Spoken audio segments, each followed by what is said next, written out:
Friends, ఏం చేస్తున్నారు? భోంచేసారా లేదా? కార్తీక మాసం అయిపోయింది కదా, ఈరోజు మేము చేసిన వంటలైతే చూద్దురండి. జీరా రైస్ చూడండి, చికెన్, పెరుగు పచ్చడి. మీరేం తింటున్నారో కామెంట్ బాక్స్లో కామెంట్ పెట్టండి ఫ్రెండ్స్. ఏమేమి వంటలు చేశారు? నేనైతే ఈరోజు జీరా రైస్, చికెన్ చేశాను.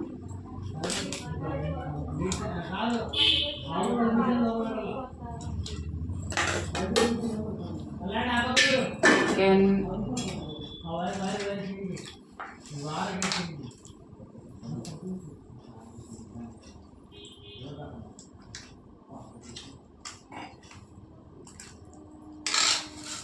తిందురండి, వేడి వేడి చికెన్, జీరా రైస్, పెరుగు పచ్చడి. ఓకేనా? మీరేం తిన్నారో కామెంట్ బాక్స్లో కామెంట్ పెట్టండి. ఏమేమి వంటలు చేశారో కూడా పెట్టండి ఫ్రెండ్స్. ఓకేనా? తిందాం రండి. బాయ్. Please subscribe.